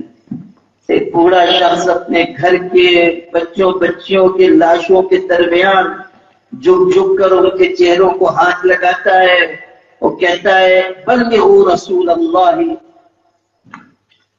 اللہ کے رسول کو ہمارا یہ پیغام پہنچا کہ دشمنوں نے ہمیں ٹکڑے ٹکڑے کر دیے اور دنیا کے دوسرے خطوں کے مسلمان اپنی مشغولیت میں، عیش و عشرت میں، اپنے کاموں میں لگے ہوئے ہیں۔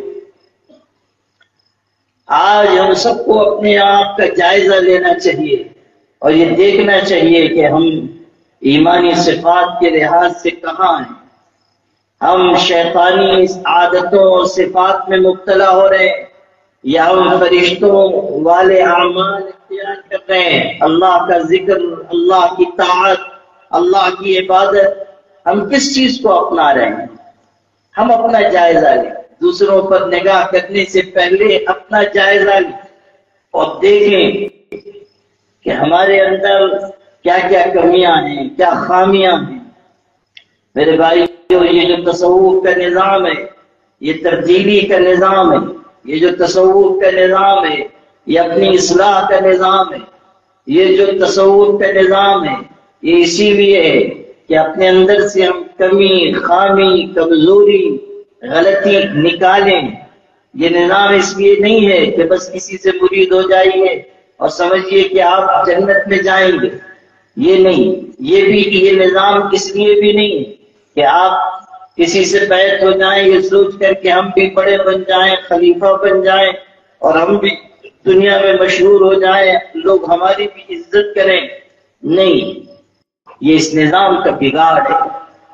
عجیب صورتحال ہے ہمارے بعض مشائخ کے یہاں بھی کہ بغیر کسی تربیت کے لوگوں کو خلافت دی جا رہی ہے اور اس کا نتیجہ یہ نکل رہا ہے کہ غیر تربیت یافتہ لوگ اس پورے نظام کی بدنامی کا ذریعہ بن رہے ہیں، اپنی غلط حرکتوں کی وجہ سے، اپنے کرتوت کی وجہ سے، خواہشات نفس کے غلبے کی وجہ سے وہ اس نظام کی بربادی کا اور اس نظام کی بدنامی کا سبب بن رہے ہیں۔ اپنے آپ کو اس بگاڑ سے بچائیے۔ یہ تصوف کا نظام اس لیے نہیں ہے کہ آپ خلیفہ بن جائیں، یہ تصوف کا نظام اس لیے نہیں ہے کہ آپ بڑے بن جائیں، یہ اس لیے ہے تاکہ آپ کے اندر عاجزی آئے، آپ کے اندر اخلاص آئے، آپ کے اندر طہارت آئے، آپ کے اندر اللہ تعالیٰ کی یاد پیوست ہو جائے، آپ کے رگ و ریشے میں اللہ تعالیٰ کا ذکر جم جائے۔ یہ نظام اس لیے ہے کہ آپ کی آنکھوں میں حیا آئے، آپ کی زبان پر سچائی آئے، آپ کے کان اللہ تعالیٰ کی عبادت اور اللہ تعالیٰ کے پاک قرآن کی تلاوت کی آوازیں سنیں۔ یہ نظام اس لیے ہے تاکہ آپ لمحہ بلمحہ اللہ سے قریب ہوتے جائیں۔ تصوف کا یہ نظام اس لیے ہے تاکہ آپ کا دل صاف ستھرا دل بنے۔ یوم لا ينفع مال ولا بنون الا من اتى الله بقلب سلیم۔ قیامت کے دن نہ مال کام آئے گا، نہ اولاد کام آئے گی۔ قیامت کے دن بس ایک چیز کام آئے گی، وہ یہ کہ انسان صاف ستھرا دل لے کر اللہ کی بارگاہ میں جائے، اور اسی صاف ستھرے دل کے بنانے کا یہ نظام ہے جس کو خانقاہ کا نظام کہتے، تصوف کا نظام کہتے۔ اس نظام سے جڑنا ہم سب کے لیے سعادت ہے۔ یاد رکھیے، اللہ والوں کی صحبت اور اللہ والوں سے تعلق اور اللہ والوں سے قربت، یہ ہمارے لیے کامیابی اور کامرانی اور سرخروئی کی بنیاد ہے۔ اسی طرح اس نظام سے جڑ کر جو اس کے آداب ہیں، جو اس کے اصول ہیں، جو اس کے ضابطے ہیں، اس کے مطابق آگے بڑھنا چاہیے۔ ضابطے اور آداب کے مطابق آپ آگے بڑھیں گے، کچھ وقت لگائیں گے، مرشد کی صحبت میں رہیں گے، تب آپ کے اندر تبدیلی آئے گی، تب آپ شیطانی عادات سے دور ہوں گے، تب آپ کے اندر فرشتوں جیسی صفات پیدا ہوں. آپ انسان ہیں، ایک طرف شیطانی صفات ہیں اور دوسری طرف ملکوتی صفات ہیں.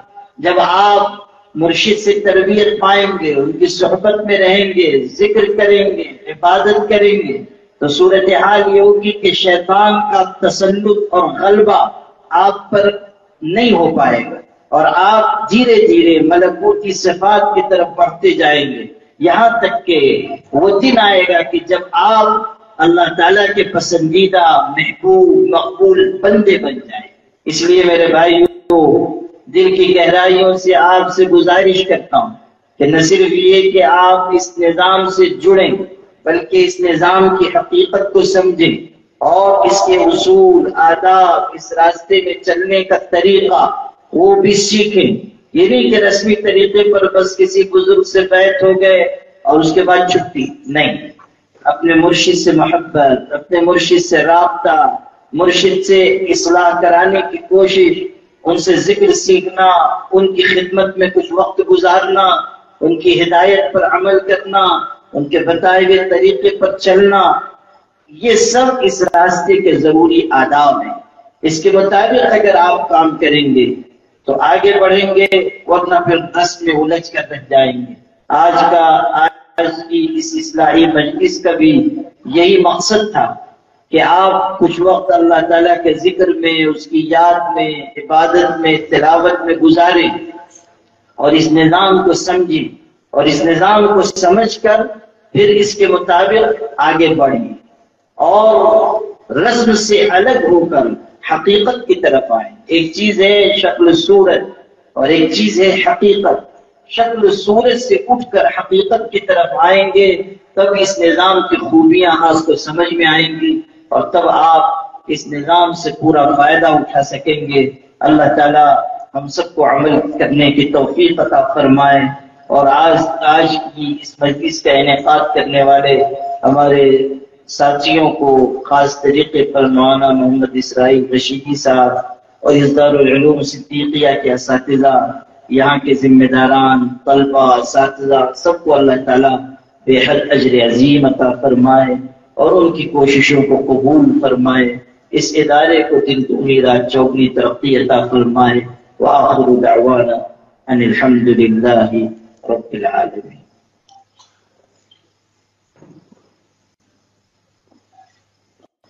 میں نے عصر کی نماز کے بعد بعض لوگوں کو جو خواہش مند سے بیعت کیا تھا، اب بھی جو لوگ بیعت ہونا چاہتے ہوں ان کے لیے میں توبہ کے الفاظ کہلوا رہا ہوں. جو مرید ہونا چاہتے ہیں، بیعت ہونا چاہتے ہیں، اپنی جگہ بیٹھے بیٹھے ان الفاظ کو دہرائیں گے. اس کے بعد انشاءاللہ میں دعا کروں گا. بسم اللہ الرحمن الرحیم. لا الہ الا اللہ محمد رسول اللہ. ایمان لایا میں اللہ پر، اس کے رسولوں پر، اس کی کتابوں پر، قیامت کے دن پر، ہر اس چیز پر جس کا حکم اللہ نے اور اللہ کے رسول نے دیا ہے. توبہ کرتا ہوں میں کفر سے، شرک سے، بدعت سے، ہر برائی سے. اقرار کرتا ہوں میں نماز پڑھوں گا، روزے رکھوں گا، اللہ موقع دے گا حج کروں گا، اللہ مال دے گا، زکوٰۃ دوں گا، چوری نہ کروں گا، جھوٹ نہ بولوں گا، کسی کا حق نہ ماروں گا. توبہ کی میں نے سب گناہوں سے، مرید ہوا میں حضرت مولانا محمد ولی رحمانی رحمت اللہ علیہ کے ہاتھ پر خاندان قادریہ میں، خاندان نقشبندیہ میں، خاندان چیشتیہ میں، خاندان سہروردیہ میں، اے اللہ ان خاندانوں کی برکت سے ہماری توبہ قبول فرما، ہمیں سیدھے راستے پر چلا، ہمارا خاتمہ ایمان پر فرما۔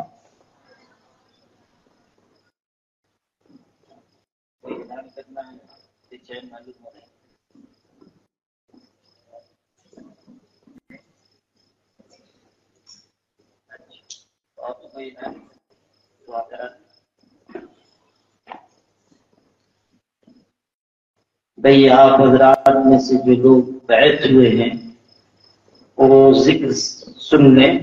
آپ لوگوں کو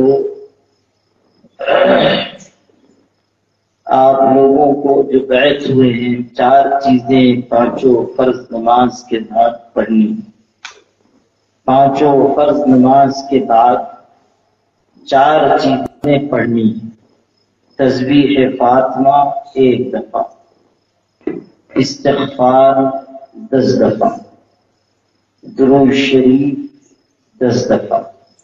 درود شریف جو ابھی شجرے میں لکھا ہوا میں دوں گا اسے یاد کرنے، اسے پڑھا کر، اور آیت الکرسی بسم اللہ کے ساتھ خالدون تک 1 بار۔ 4 چیزیں پڑھنی ہیں، تسبیح فاطمہ 1 دفعہ، استغفار 10 دفعہ، درود شریف 10 دفعہ، آیت الکرسی 1 دفعہ خالدون تک۔ فجر کی نماز کے بعد یہ چاروں چیز پڑھ کر 100 مرتبہ درود شریف اور پڑھ لیا، اور مغرب عشاء کے بعد 100 مرتبہ استغفار اور پڑھ لیا۔ روزانہ آدھا پارہ قرآن مجید کی تلاوت ضرور کیا، اور ہفتے میں 1 دن جمعہ کو مغرب کی نماز کے بعد شجرہ پڑھنا ہے۔ شجرہ ابھی میں دوں گا، اس میں بزرگوں کے نام ہیں، اسی کو شجرہ کہتے ہیں۔ اس کو پڑھ لینا ہے یا کسی سے پڑھوا کر سن لینا ہے، اور چاروں کل 3 مرتبہ پڑھ کر یہ کہنا ہے کہ اللہ اس کا ثواب میرے پیر و مرشد کو اور میرے سلسلے کے ان بزرگوں کو جن کا نام شجرے میں لکھا ہے عطا فرما۔ اس طرح ایصال ثواب کرنا اور دعا کر لینی۔ یہ چند باتیں دھیان سے سن کر ان پر عمل کیجئے، پھر جب اس پر دل جم جائے گا تو آگے مجھ سے اور ذکر معلوم ہے۔ جو لوگ بیعت ہوئے ہیں وہ دعا کے بعد یہاں قریب آ جائیں اور شجرہ لے لیں۔ اب دعا کر دیجیے۔ اللهم لك الحمد كما ينبغي لجلال وجهك وعظيم سلطانك، اللهم صل على سيدنا محمد وعترته بعدد كل معلوم لك، اللهم أنت السلام ومنك السلام تباركت يا ذا الجلال والإكرام۔ اے اللہ تو رحیم ہے، تو کریم ہے، تو ارحم الراحمین ہے۔ اللہ تیرے قبض قدرت میں ہماری جانیں ہیں، اللہ آسمان زمین ہر جگہ تیرا ہی حکم چلتا ہے، ذرے ذرے پر تیرا امر نافذ ہوتا ہے۔ اللہ تو جب جو چاہے کرنے کی طاقت رکھتا ہے۔ اے قدرت والے اللہ، اے رحمت والے اللہ، اے معاف کرنے والے اللہ، اے بخشنے والے اللہ، ہم سب گنہگاروں کی بخشش فرما، اللہ ہماری مغفرت فرما، اللہ ہماری مغفرت فرما، اللہ ہمیں اپنی کامل رضا والی زندگی عطا فرما۔ اللہ ہمیں اعتراف کرتے ہیں کہ گنہگار ہیں، خطا کار اور قصوروار ہیں، گناہ کر کر کے دل کالے ہو گئے، نام اعمال کالے ہو گئے، مگر اللہ تو بخشنے والا ہے، اللہ تو معاف کرنے والا ہے۔ اللہ تو نے خود قرآن میں کہا ہے لا تقنطوا من رحمت اللہ، اللہ کی رحمت سے مایوس نہ ہونا، اللہ سارے گناہوں کو بخشنے والا ہے۔ اللہ ہم گواہی دیتے ہیں کہ یقیناً تو ہی معاف کرنے والا ہے۔ ساری دنیا کے انسان مل کر ہماری ایک خطا معاف نہیں کر سکتے، مگر تو ایک سیکنڈ میں ساری دنیا کے انسانوں کی خطاؤں کو معاف کر سکتا ہے۔ اے طاقت والے اللہ، قدرت والے اللہ، ہم سب گنہگاروں کی بخشش فرما دے، ہمارے گناہوں کو معاف فرما دے، اللہ ہمارے گناہوں کو معاف فرما دے، ہمارے گناہوں کو معاف فرما دے، اللہ بخشش فرما دے، اللہ بخشش فرما دے، اللہ بخشش فرما دے، اللہ ہمیں خلوص عطا فرما، للہیت عطا فرما، تیرے لیے جینے کا ذوق عطا فرما، اللہ تیری خشیت عطا فرما، ہدایت کے بعد گمراہی سے حفاظت فرما، اللہ بہکنے بھٹکنے سے حفاظت فرما، اللہ عزت کے بعد ذلت سے حفاظت فرما، اللہ گناہوں کے وبال سے حفاظت فرما، اللہ کمزور ناتواں بنتے ہیں، گنہگار ہیں، اللہ کھلے آسمان کی چھت کے نیچے بیٹھے ہوئے ہیں، ہاتھ پھیلا کر آئے ہیں، اے کریم اے رحیم تو ہم سب گنہگاروں کی اسی وقت بخشش فرما، اللہ معاف فرما دے، اللہ معاف فرما دے، اللہ معاف فرما دے۔ اللہ تیرے آگے اسی طرح ضد اور اصرار کریں گے جیسے چھوٹا بچہ اپنے باپ کے آگے ضد کرتا ہے، کہتا ہے ابو پیسہ دو، باپ نہیں دیتا، پھر مانگتا ہے، باپ ڈانٹ دیتا ہے، آخر میں وہ بچہ اپنے باپ کے پیروں سے لپٹ جاتا ہے، دامن سے چمٹ جاتا ہے، معصوم لہجے میں کہتا ہے ابو اگر آپ نہیں دیں گے تو پھر کون دے گا؟ اس باپ کو پیار آ جاتا ہے، اس کو سینے سے چمٹاتا ہے، کہتا ہے بیٹا تو نے سچ کہا، میں نہیں دوں گا تو پھر کون دے گا؟ اللہ ہم بھی تو تیرے بندے ہیں، تیرے محبوب رسول کی امت ہے، اللہ ہم بھی تجھ سے یہی کہتے ہیں کہ اگر تو نہیں بخشے گا تو پھر کون بخشے گا؟ تو نہیں معاف کرے گا تو پھر کون معاف کرے گا؟ تو نہیں رحم کرے گا تو پھر کون رحم کرے گا؟ اللہ آج کی اس مبارک مجلس میں ہم سب کی مغفرت فرما، اللہ معاف فرما دے، اللہ معاف فرما دے، اللہ ہماری مغفرت فرما، ہمارے ماں باپ کی مغفرت فرما، اللہ ہمارے ماں باپ کا ہم پر بڑا احسان ہے، انہوں نے بھوکا رہ کر کھلایا ہے، پیاسا رہ کر پلایا ہے، گیلے میں سو کر ہمیں سوکھے میں سلایا ہے، نہ جانے کتنی راتیں ہمارے لیے بے آرامی میں گزاری ہیں۔ اللہ ہم لوگ جنہوں نے مدرسوں میں پڑھا ہے، ہمارے امی ابو نے بہت بڑی قربانی دی، اپنے کلیجے پر پتھر رکھ کر ہمیں مدرسوں میں پڑھنے بھیجا۔ اللہ ہمارے امی ابو کو یاد آتی ہوگی، وہ تکیے میں منہ چھپا چھپا کر رو لیتے ہوں گے، صبح آٹا گوندتے گوندتے امی یاد کرتی ہوگی، سوچتی ہوگی میرا بچہ یہاں تھا، میں اس کے کپڑے بھی دھل دیتی تھی، بستر بھی بچھا دیتی تھی، سر میں تیل بھی ڈال دیتی تھی، مدرسے میں کون دیکھتا ہوگا، کون میرے بچے کی خدمت کرتا ہوگا، بخار کی حالت میں پکارتا ہوگا امی امی، کون اس کے سر پہ ہاتھ رکھتا ہوگا۔ اللہ یہ سوچ کر ان کے مبارک آنسو آنکھیں میں گرتے ہوں گے۔ اللہ انہوں نے قربانی دے کر ہمیں عالم حافظ بنایا، تیری مسجدوں کے مصلی پہ کھڑے ہونے کے قابل بنایا۔ اللہ اگر ہمارے ماں باپ جاہل بھی ہوں تو ان کی مغفرت فرما، ان کے درجے بلند فرما، ان کے اگلے مرحلوں کو آسان فرما۔ اللہ اللہ ان کی قربانیوں کا بہترین بدلہ عطا فرما۔ اللہ اپنے کرم سے تو ہم سب پر اپنی رحمت نازل فرما۔ اللہ اس وقت ہمارے فلسطینی بھائیوں پر قیامت ٹوٹی ہوئی ہے، اللہ ان کو مارا جا رہا ہے، ان کے آشیانے گرائے جا رہے ہیں، اللہ ان پر یہ القاہر کی جا رہی ہے، چھوٹے چھوٹے معصوم کلیوں کی طرح کے بچے شہید ہو رہے ہیں۔ اے اللہ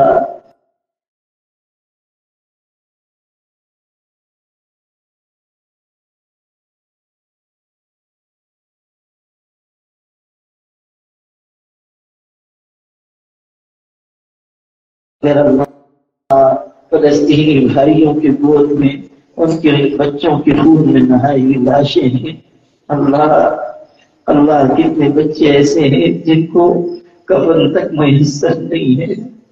اے اللہ اے اللہ اللہ کتنے بچے ایسے ہیں جو خود تو زندہ ہے مگر ماں باپ رخصت ہو گئے۔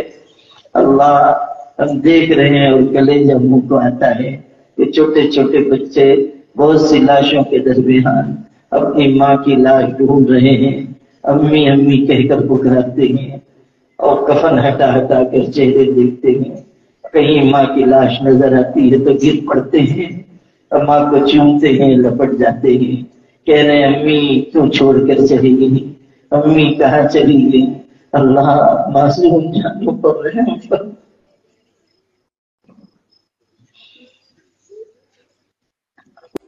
اللہ معصوم جانوں پر رحم۔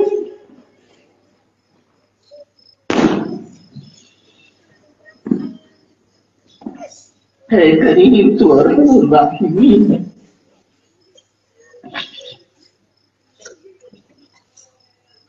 اللہ تیری بارگاہ میں تیری بارگاہ میں گنہگار بندے فریاد لے کر حاضر ہے۔ اللہ تو فریاد کو سننے والا ہے،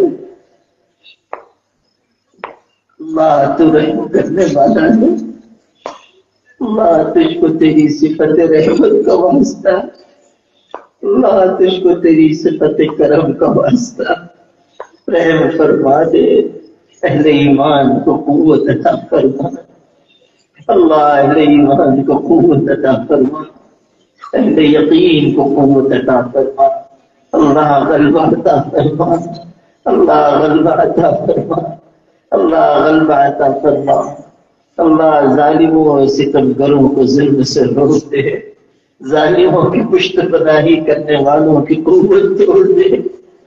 اللہ تیری طاقت سب سے بڑی طاقت ہے، ہم کمزور ہیں مگر تو طاقتور ہے، ہم ضعیف ہیں، نادار ہیں، فقیر ہیں مگر تو غنی ہے، سارے خزانے تیرے پاس ہیں، ہم نہتے ہیں مگر تو مسبب الاسباب ہے۔ اللہ تو اپنی طاقت ظاہر فرما، اللہ ہمارے اس خوبصورت ملک میں بھی محبتوں کو عام فرما، نفرتوں کو مٹا دے، اللہ نفرتوں کو مٹا دے، عافیت عطا فرما، امن عطا فرما، اللہ ہمارے دلوں کو پاکیزگی عطا فرما، اللہ ہمارے دلوں کو پاکیزگی عطا فرما، اللہ حضور مجمع کو قبول فرما، اللہ سب کو اپنی اصلاح کی تڑپ اور طلب عطا فرما، عافیت کے ساتھ ہماری کامل اصلاح فرما، اللہ ریاکاری سے، نمود و نمائش اور دکھاوے سے حفاظت فرما، کبر اور فخر سے حفاظت فرما، اللہ حضور پاک صلی اللہ علیہ وسلم سے کامل محبت عطا فرما، ہماری طرف سے ان کو بہترین جزا عطا فرما، اللہ انہوں نے ہماری ہدایت کی خاطر کتنی تکلیفیں اٹھائی ہیں، اللہ ہم تو پیٹ بھر بھر کر کھا لیتے ہیں،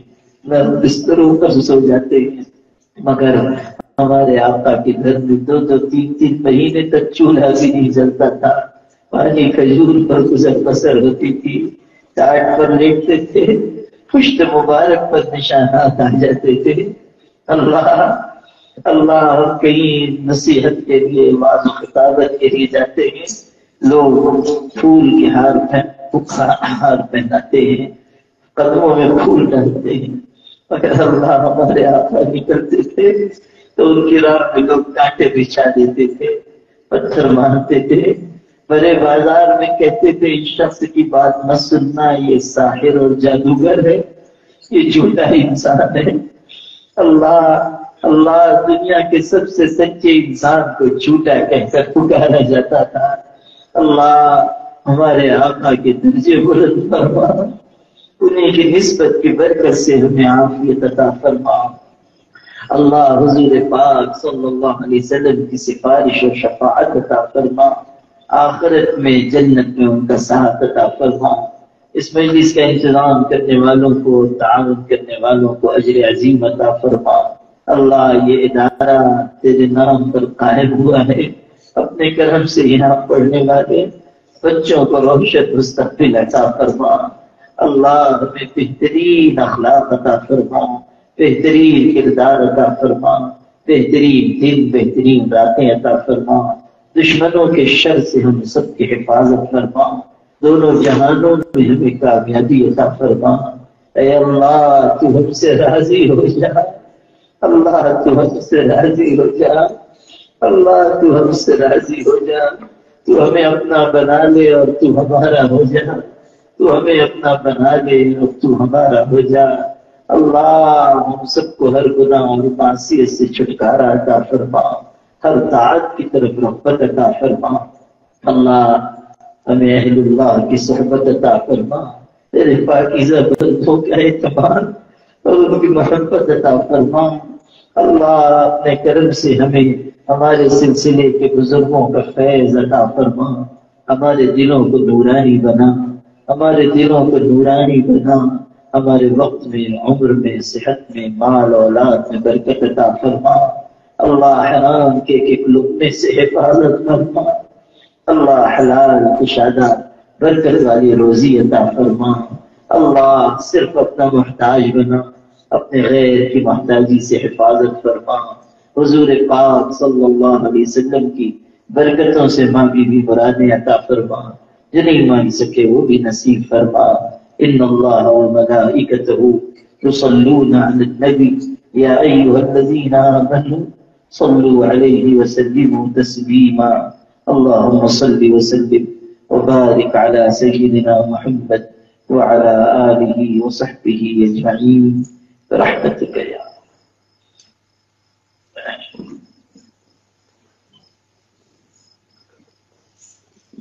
تمام ہی مہمانوں کے لیے کسی جگہ کھانا کا